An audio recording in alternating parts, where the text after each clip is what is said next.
9월 25일 금요일 새벽 예배 본문의 말씀은 시편 57편의 말씀이 되겠습니다. 시편 57편 1절로 11절까지 말씀을 통해서 함께 은혜를 나누도록 하겠습니다. 자, 57편도 저자가 다윗이라고 성경은 우리에게 알려주고 있습니다. 다윗의 믹담시, 전에도 말씀드렸습니다만 믹담이라는 것은 정확한 의미는 알 수가 없습니다만은 속죄를 의미하는 것으로 추정한다고 말씀을 드렸습니다. 자, 믹담시라고 나와 있고 인도자를 따라 알다스헷에 맞춘 노래다라고 기록되어 있습니다. 근데 이 알다스헷이라는 말이 그 58편, 이 57편 오늘 본문과 58편 그리고 59편, 75편에도 나오거든요. 그런데 이 정확히 어떤 의미인지는 알 수가 없는데 그 단어의 그 알다스헷이라는 단어의 그 뜻을 직역을 그대로 하자면 멸하지 마소서라는 뜻이에요. 멸하지 말아달라라는 뜻이고, 그래서 어떤 일종의 음악의 어떤 음조를 나타내는 거거나 아니면 어떤 예배를 드릴 때 지시하는 용어가 아닐까라고 추측을 합니다.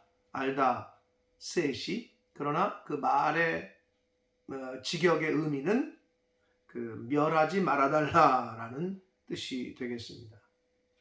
다윗이 그리고 사울을 피하여 굴에 있던 때에 쓴 시라고 성경은 우리에게 알려주는데, 자, 다윗은 사울 왕에게 쫓기는 신세가 됩니다. 반역을 꾀한다는 그 이유로 쫓기는 신세가 되고 도망가다가 블레셋으로 망명을 했고 도망을 갔는데 블레셋에서도 이제 생명의 위협을 받게 됩니다.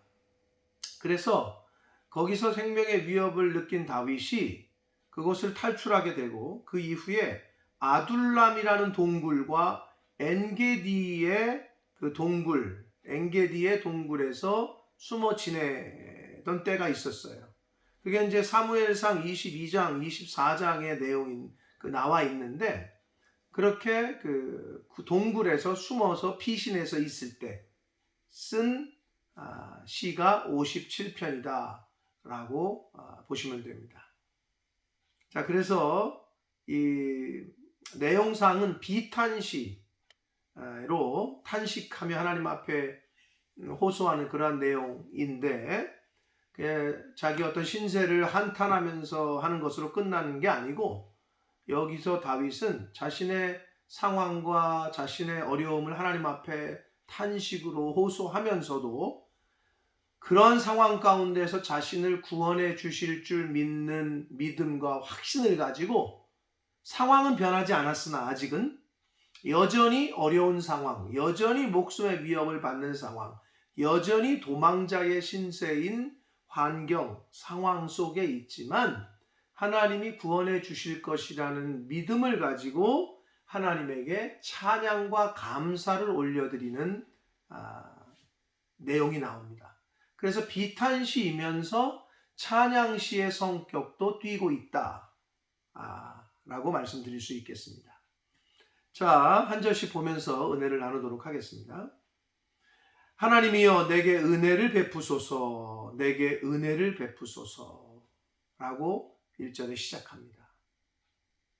내 영혼이 주께로 피하되 주의 날개 그늘 아래에서 이 재앙들이 지나가기까지 피하리이다. 그러니까 다윗이 지금 얼마나 어려운 상황, 얼마나 심적으로 그리고 환경적으로 외적으로 얼마나 생명의 위협을 느끼고 도망자의 신세가 얼마나 어렵겠습니까? 그러니까 그러한 여러 가지로 압박을 받고 있고 여러 가지 환경에 힘든 그런 상황에서 하나님에게 은혜를 베풀어 달라고 간구하면서 하나님에게 피해서 하나님께서 이 재앙들이 지나갈 때까지 저를 좀 보호해 주십시오. 하나님의 주의 날개 그늘 아래에서 이 재앙들이 지나갈 때까지 자기를 좀 피신시켜 주십시오. 그리로 피하겠습니다. 라고 하나님 앞에 호소하고 있습니다. 2절을 보시면 내가 지존자의 하나님께 부르짖으며 곧 나를 위하여 모든 것을 이루시는 하나님께로다. 자, 다윗이 하나님께 부르짖는데 그 부르짖는 하나님이 누구냐? 지존하신 분이시다. 그리고 나를 위하여 모든 것을 이루시는 하나님이시다. 하나님과 다윗의 관계, 그리고 다윗이 하나님을 어떻게 섬기고 어떤 관계를 이루고 있었는지를 엿볼 수 있는 대목입니다. 나를 위하여 모든 것을 이루시는 하나님께 부르짖는다. 다윗은 하나님을 향하여 그러한 믿음이 있었던 거죠. 자신을 위해서 모든 것을 이루시는 분이래. 하나님께서. 다윗과 하나님과의 관계를, 그리고 다윗이 하나님을 어떻게 생각하고 있는지를 엿볼 수 있습니다.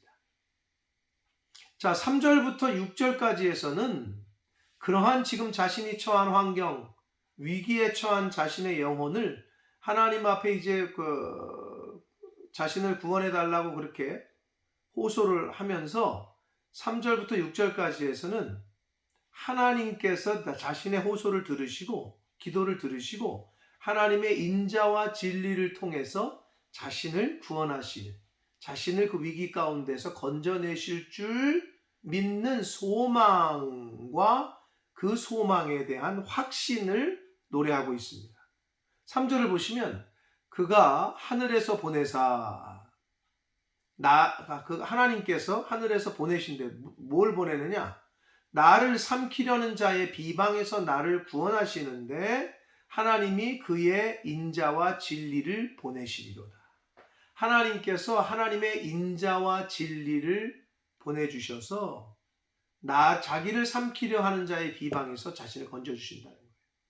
여기서 인자는 계속 나오는 헤세드라는 하나님의 사랑, 하나님의 그 긍휼을 뜻하는 단어고, 진리는 거짓과 반대되는 하나님의 성품이고, 그러니까 결국은 다윗을 거짓말로 비방해서 다윗을 죽이려고 하는 그러한 세력들에게 하나님께서는 하나님의 긍휼하심과 사랑과 진리로, 거짓이 아닌 진리로 하나님께서 다윗을 구원해 주실 거다.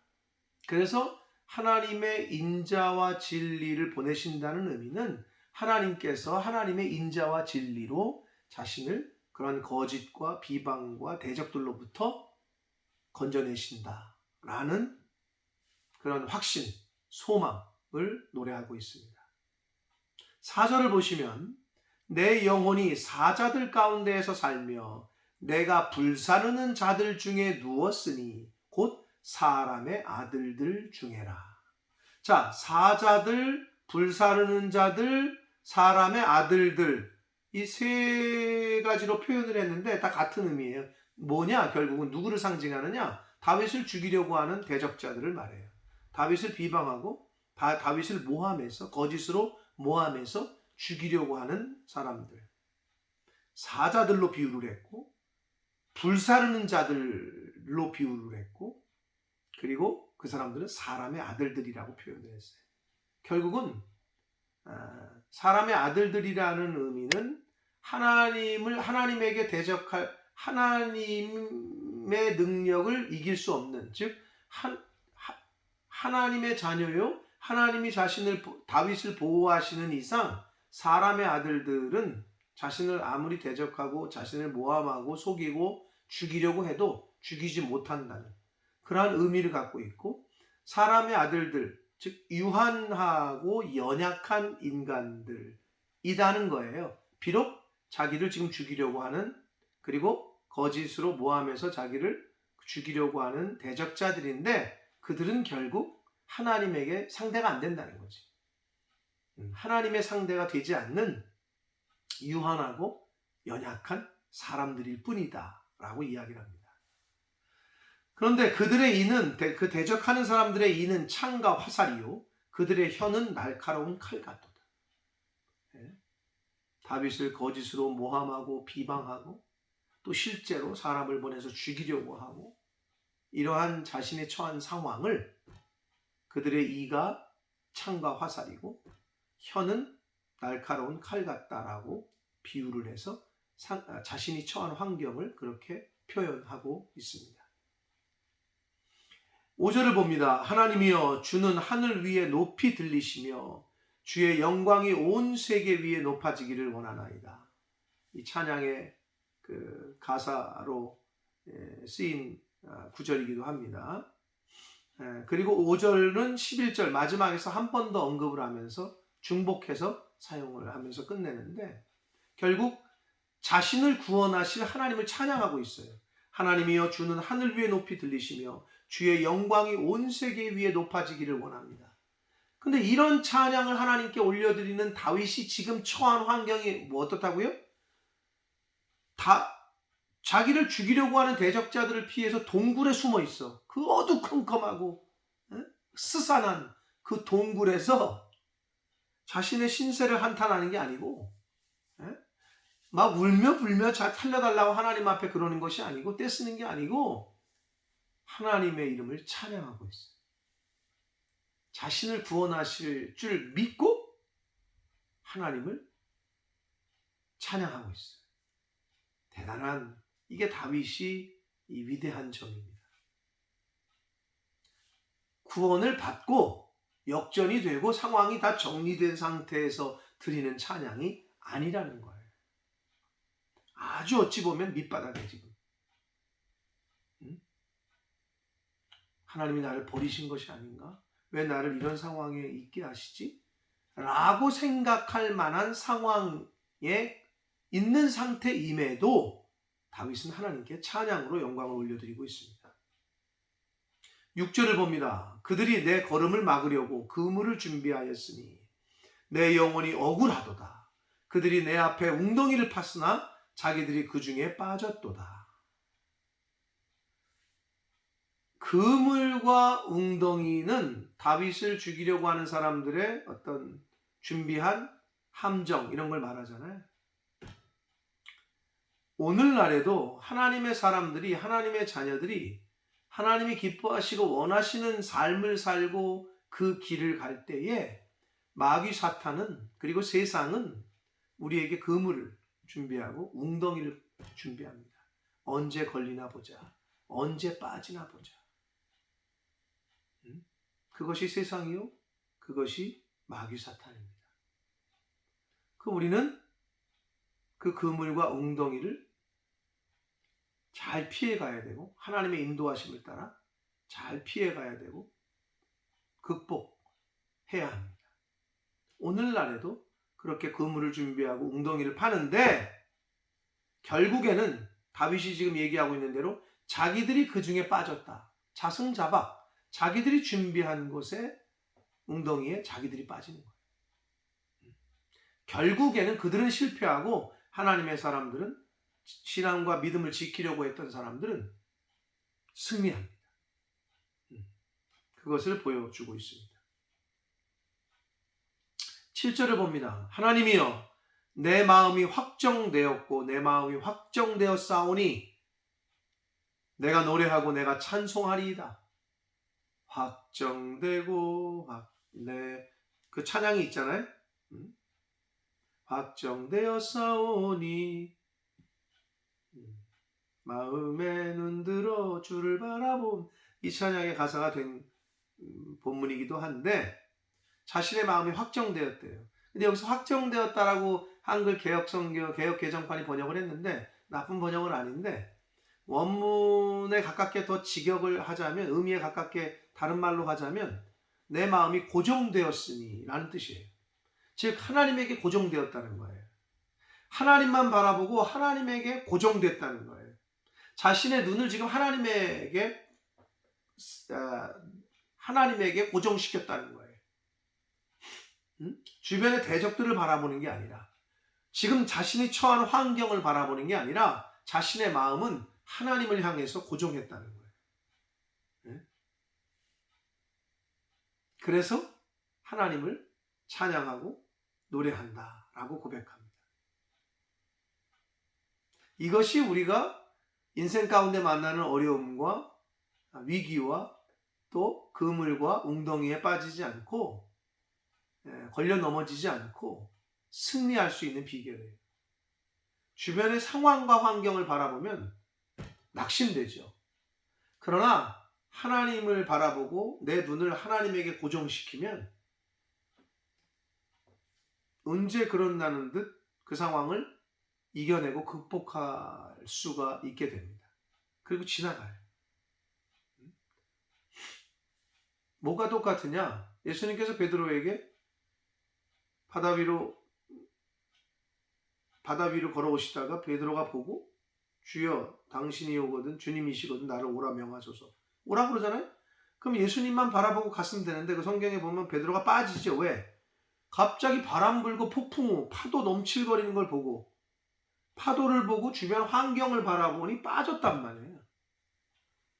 주님만 바라봐야 되는데 그 내용과 일맥상통합니다.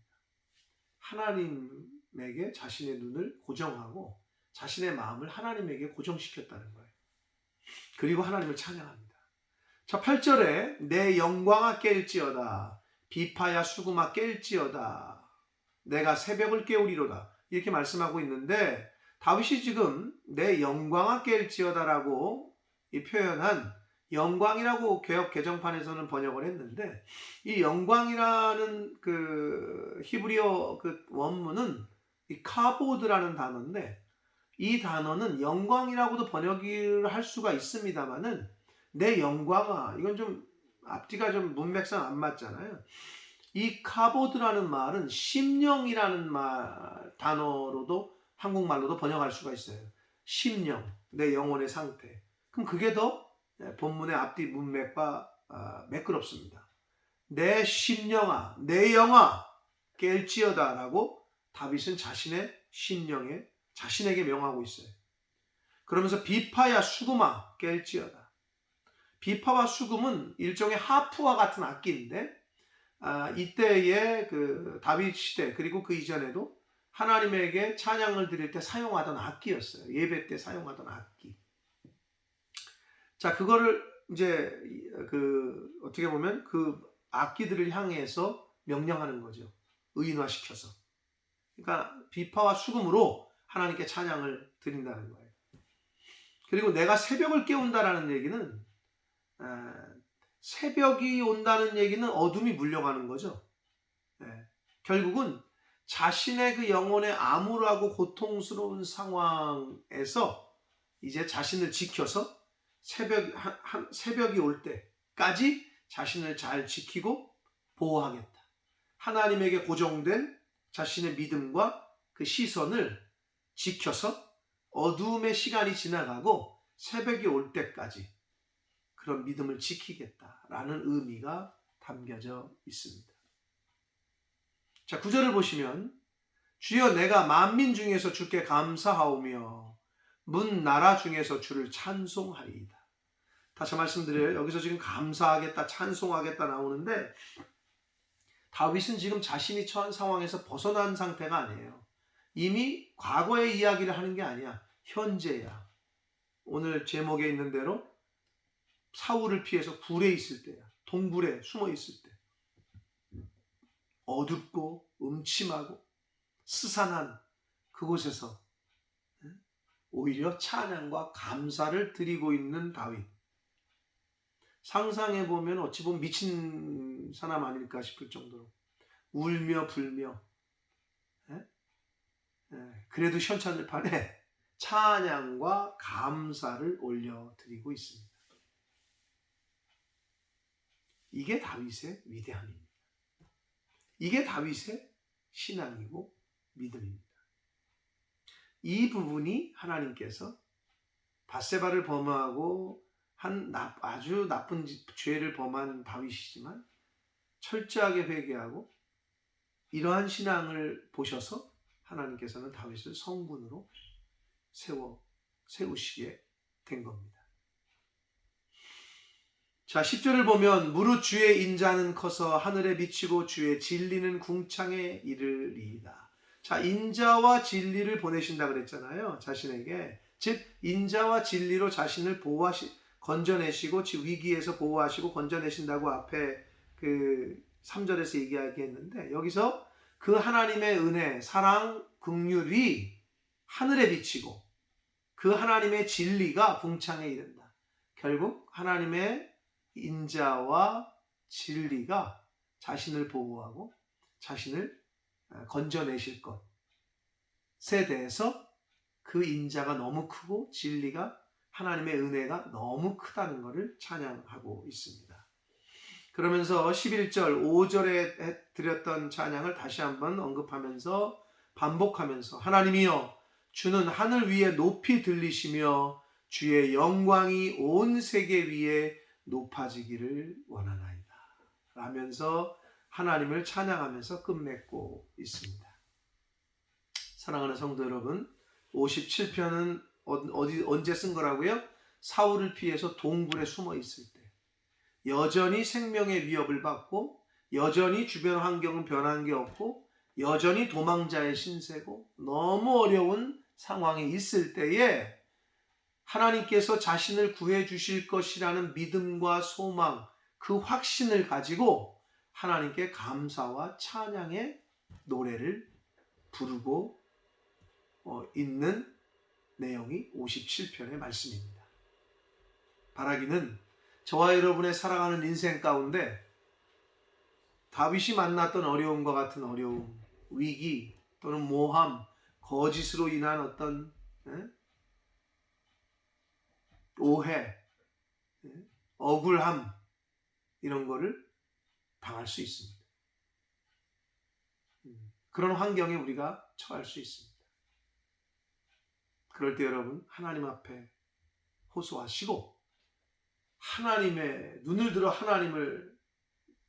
하나님께 고정하시고 마음을, 내 눈을 하나님께로 고정하셔서 다윗이 드렸던 상황은 변하지 않고 그러나 여전히 위기에 있지만 분명히 하나님께서 자신을 보호하시고 구원해 주실 줄 믿는 그 믿음을 가지고 찬양과 감사를 올려드렸던 것처럼 저와 여러분이 이 세상 살아가시는 동안에 남은 인생 가운데 이 믿음으로 살아간다면 다윗이 만났던 하나님을 만나게 되실 것이고 다윗이 누렸던 은혜를 누리게 되실 줄 믿습니다.